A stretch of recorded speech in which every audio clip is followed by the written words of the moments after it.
So the Attack on Titan anime lately. Now, I've recently caught up on the Attack on Titan anime with the latest season. As you guys may know, I talked about the first episode and then I kind of just fell back a little bit, and I was kind of just waiting to have a few episodes build up because, to be honest with you, as I said, in the manga, it was definitely a different story than the anime. The manga, this arc just really didn't move that well and a lot of people fell off, but I gotta say, for starters, that hands down, watching these episodes that are out thus far of Attack on Titan Season 3, it's definitely been a whole different story. Now, if I'm not mistaken, I think I'm about 4 or 5 episodes into the latest season, and it's just been, again, very, very different in terms of the way it's structured, on an entertainment aspect. Just so many different things about this. It's a breath of fresh air compared to what I thought we were going to get after, of course, reading the manga, because they're executing it very, very well. And even though there's not many Titans in this one, because again, in the source material, it wasn't a big Titan brawl. It wasn't a big, amount of attack on Titan type of content, so to speak. It was definitely diving more into politics, but the way they're handling it is showcasing the characters, right? Because we've always had the excuse that at the end of the day, and it's not even necessarily an excuse, I mean, I guess some people could look at it this way, but we've always had the idea that as long as it's Titans, right, these creatures that they're just terrible for society, of course, we're locked in these walls. If they break in, they're going to eat everybody. As long as those are the enemy that we're attacking and that we're fighting against, it's okay, right? It's okay to slaughter them. It's okay to kill them, because again, they're coming for our lives. They're eating people, they're eating humanity, and they're putting humanity to the brink of extinction. So so be it. They need to be slaughtered upon sight because they're a danger. But now this season is kind of diving into and tackling, what if the enemy isn't just the Titans? What if, the government can't be trusted? What if people are fighting against people? What if humans are fighting against humans?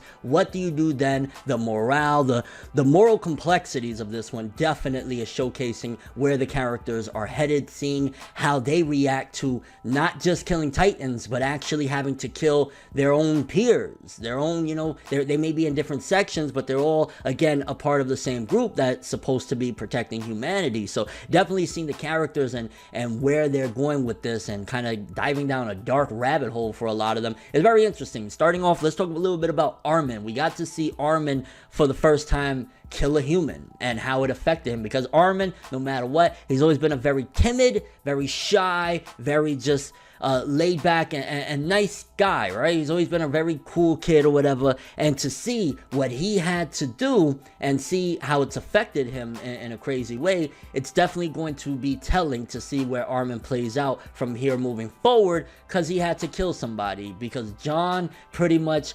hesitated, the girl flipped it over on him, had a gun to his head, and then Armin had to kill her. And the way the situation happened is even what's more bearing on Armin's character, because it wasn't just that, it was a split second. The girl hesitated to even kill John. So you could definitely see that these people, they're not used to this. This isn't what they signed up for. They didn't sign up to have to kill humans and have to fight with their peers. They signed up to fight Titans and protect humanity. So seeing it all weighing on everybody, you could argue that who's really the bad guy in all this, right? I think you could definitely say that the government are more so the bad guys, but these are just kind of soldiers following orders, even though they don't really want to do it. And I'm sure even in the real world, there's probably instances, I don't know in this case, but there's instances where soldiers have to do things that they don't necessarily want to do, but it's their order, so they'll do it, but they hesitate. And looking at, okay, so we got Armin, we see that this is affecting him greatly, and even Levi had to sit him down and say, yo, you have blood on your hands. You are a murderer now. You're going to have to live with that. But you also got to think that if you didn't do that, your friend would be a corpse right now. So it's also kind of Levi giving him the harsh reality, but also giving him, at the end of the day, a positive note to it, in a sense of you killed somebody, but it was in defense to protect your friend. So are you really that bad of a person? So definitely going to be, again, interesting to see Armin's character developing moving forward. But also John, you can see out of everyone there, John is the one that is having the most trouble with this, as far as attacking people and as far as having to kill other humans. You can see that he really doesn't want to do it. To him, it's like, yo, I'm cool with fighting the Titans, I'm cool with having to kill the Titans, but it's a whole different ball game with humanity. He, hesitated against that one female, almost cost him his life, which it could cost him in the future of the series. Hey, you hesitate against the wrong person, like, you hesitate against Kenny, it's a wrap for you, bro. Kenny's gonna pop on you all over, which we're gonna talk about Kenny and the fight against Levi, how freaking amazing the art and animation was for that, whatever. But definitely it's weighing heavy on John, even when the other two people from the corpse or whatnot were there, and he had them with pretty much a knife to them or whatnot, and he was supposed to, well, in his mind, he was gonna take them out or whatever. You could see that he wasn't even armed to do it. That's how far he's going, that even though this is a dangerous situation, they could have killed him, obviously, right there. If he had an actual weapon and it wasn't a stick, they were going to possibly, they could have killed him right there. But John is so stuck right now with these ideals in his mind of this isn't right, this isn't what we should be doing, that it could get John killed. It could definitely be his demise, the fact that he has such a kind-hearted nature when it comes to not wanting to kill his fellow man. So interesting stuff there. Then, of course, getting more into Levi. Again, the art and animation of the fight of Levi versus Kenny and all of Kenny's people. Seeing them whizzing through the streets, oh my God, the twists and turns, everything about it. Absolutely amazing. Like, if they made us wait a while for this season, it's for a good cause, because at the end of the day, it just looks breathtaking, and there's not many anime that are doing what Attack on Titan is doing on that scale at all, because it just look gorgeous. And then finding out Levi's full name, Levi Ackerman. Ring a bell? Yeah, no, maybe Mikasa Ackerman, or Mikasa as the dub says. I'll never call her Mikasa. It's Mikasa, okay? Mikasa Tsukasa. I gotta rock with that, but definitely finding that out, it's gonna give us more questions. Obviously, we're not getting the answers right away, but definitely it's going to make us start questioning more about his lineage, his heritage. Where does he come from? Why is he with the same last name as, Mikasa? Of course, theories for people that aren't manga readers are gonna run rampant. Like, is that Mikasa's brother? Or is he from the same clan? Or what's going on there? Definitely a very interesting thing. But also finding out that Kenny raised Levi. So if this hardened, nasty murderer that he's slicing people's necks, even trying to kill Levi himself, going out there, which I ain't gonna lie, there was a part in the manga it was cringy, and I still say in the anime it felt a little bit cringy when Kenny busted into the bar and Levi was hiding under the counter, and Kenny, the way he was posed with the two guns, it looked like he was about to say, "Get your guns up." Like, it straight up looked like the Wild Wild West. You could definitely see that was, at the very least, partially an inspiration for Kenny Ackerman and a lot of the aspects surrounding him with this arc from, the creator of Attack on Titan. Because, again, in the manga, it feels so, he's really inspired by the Wild Wild West stuff, and this is all cool surrounding it, but it just felt a little bit like, maybe not that in particular. But again, a killer, a crazed psycho like Kenny raised our beloved Levi. So looking at who Levi is, how cold-hearted he can come off, how dry, how he's not just there smiling and loving and laughing. Maybe the experiences he had after whatever happened with him and Kenny made him that way as well. But also, if you're raised by that guy, yeah, I'm going to bet you're going to come out to be a little bit of a badass and pretty heartless. So that's definitely something else. A lot of setups, definitely, of leading towards other stuff so we could get the actual information. Because right now we know, okay, Levi has the same last name as Mikasa. Levi was raised by this guy, Kenny, this guy that's a murderer and whatnot. Then the politics really getting into it. Finding out that the king that is sitting on the throne is not the actual real king, and the real king, of course, is Historia. That was definitely a really awesome plot twist, and furthering the importance of Historia. I think her whole backstory, last season really primarily focused on Historia, of course, her relationship with Ymir and stuff like that. This one is taking it even further, because now we know she is the true heir to the throne. That fraud, that he was an old man the entire time. Like, he looks so cool. I ain't gonna lie, his design while the king is there on the throne, it's so cool. And then when we find out that the motherfucker is sleeping the whole time, I'm like, what?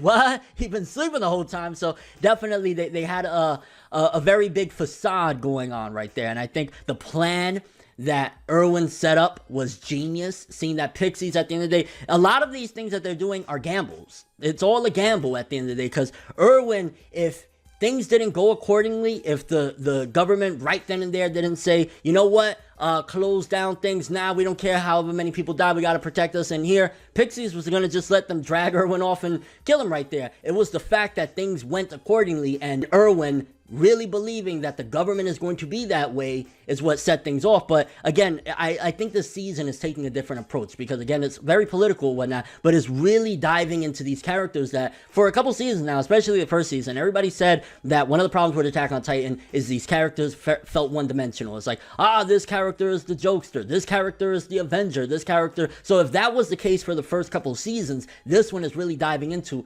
there's a lot more to it. Erwin just ain't the, I'm the captain or whatever, because when we find out, like, at the end of the day, partially, a big part of it, when it comes down to it, Erwin is putting himself and his ambitions and goals, whatever they may be, before even humanity. So just because it happened to align with, this is what's best for humanity at the end of the day, to get rid of this government, this fraud of a king and these frauds around him, that doesn't necessarily mean that that's what Erwin would have picked, had it been that his survival counted on the opposite. So at the end of the day, Erwin really, while he's a good guy and he's overall really pushing forward with humanity, if it was the opposite side, who's to say that Erwin wouldn't have said, well, my life is on the line right now, let's just go the opposite route. So it's really starting to flesh out these characters more, like Erwin and, Historia and a lot of these characters, to really understand them more and see that they're not just these flat characters that have this one motif of like, I just like this is me, move along. No, they're pretty dimensional, getting more of these side characters as well. The two troops that John was testing there, the guy that is Erwin's friend, which, forgive me for the names, there's just so many characters in Attack on Titan, finding out a little bit more about them and bringing them into the fold, it makes for a little bit of interesting stuff. They're not the most interesting or whatever, but definitely gives a little bit more of a spice of not just the same main characters over and over again. I loved, and I thought it was crazy seeing Levi and Hanji being professional torturers, torturing that dude, and the way they set it up and whatnot. It was crazy, I ain't gonna lie. And I don't know if it was inspired or whatever, but when you see Levi there for the first time with the apron, the bloody apron and the gloves or whatever, he looked straight up like Dexter from, I don't know if anybody's seen the Showtime series Dexter. That's the vibe that I got immediately when I saw him there. And then the way they strategize, they have to be strategic, because at one given point, they were on the run because the government put out that they were the one that killed the Race family, or I think in the dub they say Rise, the Race family anyway, the head of him, they put it out there that it was them. So now, everything that they have to do moving forward, they have to think a few steps ahead. Again, it's diving into the political aspects, but keeping it entertaining. I don't know how much they're adapting, but I feel as though this content is moving quick. You can see that this season, if seasons 1 and 2 really had a lot of Eren in it, Eren really, of course, because of the plot, but definitely he's not a primary aspect of what's going on right now. He will be, but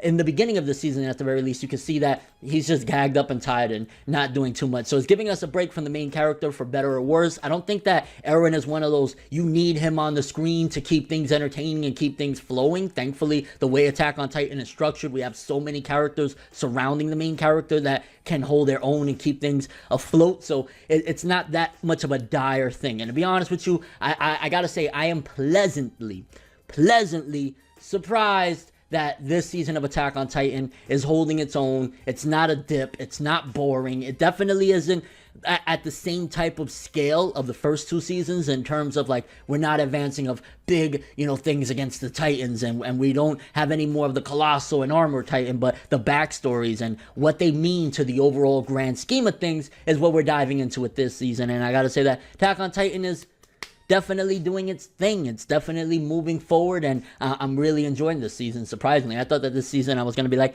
I don't really care for it, but marathoning the first 4 or 5 episodes thus far, it's been freaking awesome, and I'm really enjoying it. I don't know if I'm gonna do weekly reviews or maybe do these videos every so often as the episodes progress, but kind of curious what you guys think so far. Attack on Titan season 3, I guess a big question I want to ask: how do you feel it compares to the first 2 seasons where we're at right now? Do you think it's like a major drop? Do you think, for manga readers, do you feel as though they're continuing on keeping it at the very least at a steady quality. I definitely say that. I don't feel as though Attack on Titan this season dipped. It's just different in a way. Like, they're more in hiding. They're fighting other humans. We have this guy Kenny. We're going into the political aspects of overthrowing the government because we need a better support system at the top to protect humanity. And your overall thoughts and expectations for the remainder of this season, Attack on Titan season 3 so far, I gotta say, it's still really dope. It's a shame that Attack on Titan doesn't feel as big and as popular as it did, especially from the first season to now. It seems as though people aren't really that hype about it, and it's really a shame because it's still very freaking good.